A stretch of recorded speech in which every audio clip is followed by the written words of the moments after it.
Hey guys, welcome back to the channel. Today we're going to be talking about, while the Bandai subject is still hot off the press, we're going to be talking about what makes an IP great and what makes it resonate with people, and how Bandai might be able to assist Metazoo in making it the next big IP. Now, one of the things that makes a great IP and makes it resonate with people is that it has memorable characters, right? That's one of the most important things, is memorable characters.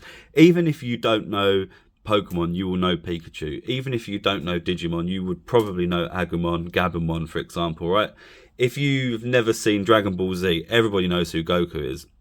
You know, so there's a whole slew of characters that even if you don't know, or you've never watched an episode or collected a Pokemon card in your life, you will still know what that character is.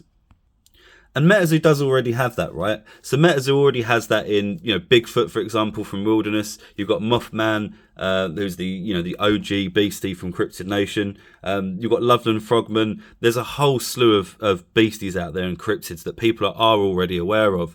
Now, as I mentioned yesterday, when you have a beastie, for example, that you could, like Wendigo here, if this is what the public perceives Wendigo to look like, then you've succeeded in your brand, right? That you've correctly created a character that resonates with people, is memorable, and people enjoy, and can continue to do so for the rest of the time. And it also means that every time someone thinks of Wendigo, they will think of this exact artwork, right, or this exact rendition of this character. Now, Metazoo has done that right. It has made some really great characters, but one of the things that it's had issues with, I think, is that there's like 1,000 cryptids in across Metazoo, or something close to that. There's a crazy number of cryptids, and I think when you look back at Digimon, at Pokemon especially, and we'll focus on Pokemon here because a lot of people call Metazoo the next Pokemon, right?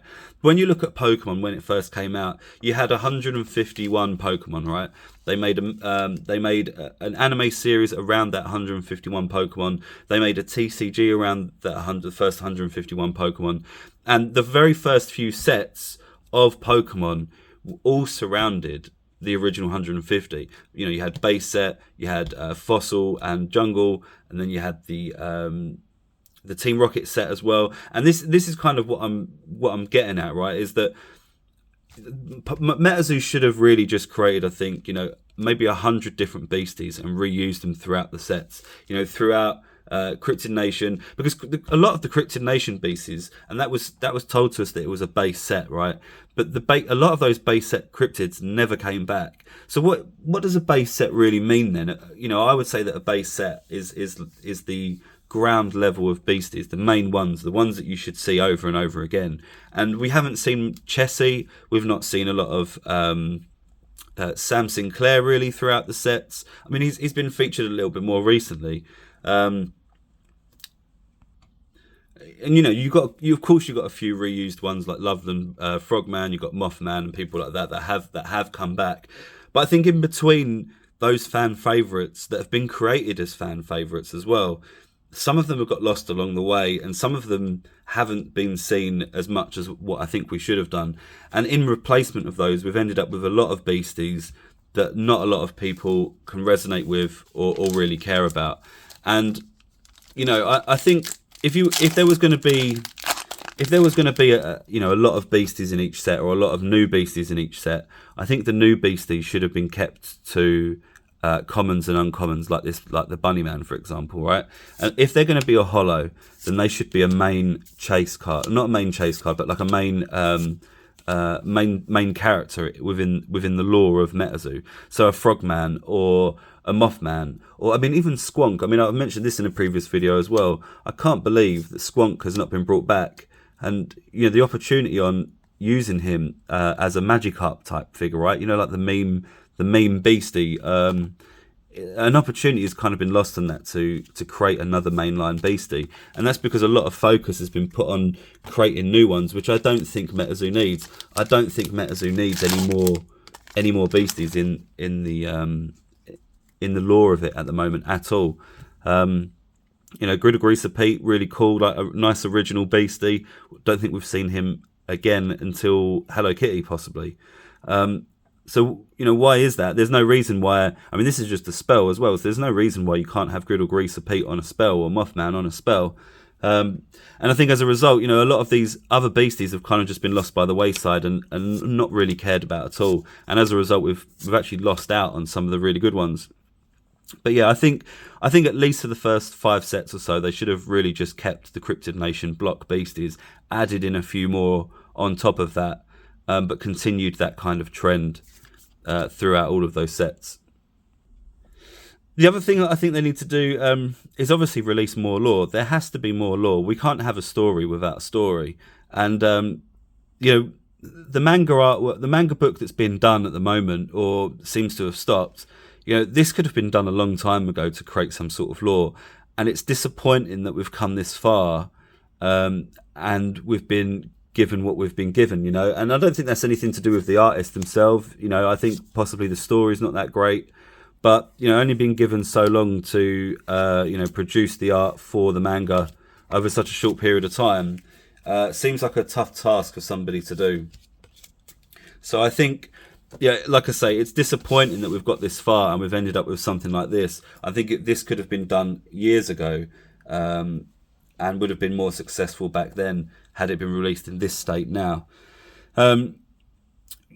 There was a lot of talk over the years about a cartoon, a video game, and all of that sort of stuff. I'm not entirely sure how far along we are with any of this and whether any of it's going to come out. Bandai certainly would help with all of that sort of stuff anyway. They've made video games, they've made cartoons and TV shows and that sort of stuff. So there's no reason why they wouldn't be able to do that for Metazoo.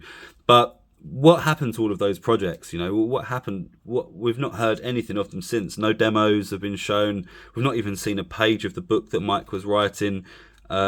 So absolutely no idea what's going on with any of that whatsoever. But I think that's definitely what we need. Is we need a lot more lore coming out, and it needs to be more regular. And because otherwise, there's no connection from the story to the beasties at all. It's all just kind of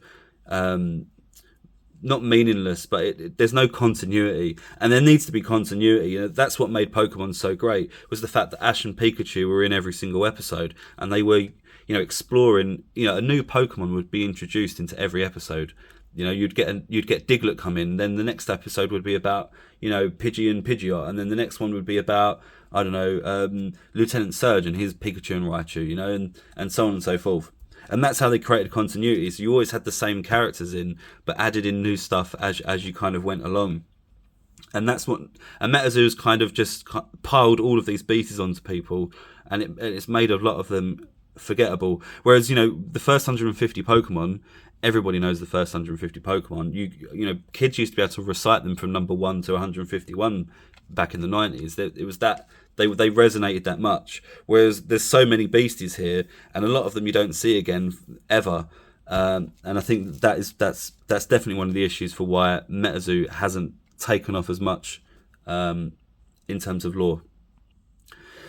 I think Metazoo does need to decide though who it is making the cards for and the artwork for. When it first started, there was a lot of talk about kids wearing backpacks and having Metazoo Christmas parties at McDonald's and all that sort of stuff, and that sounds great as well. But then when you look at some of the art, and I know that this story has kind of been done before, when you look at some of the art and it's quite gruesome and stuff, it doesn't seem like it's made for children, right? It does seem like it's made more for at least late teens, early adults, like Magic the Gathering and stuff.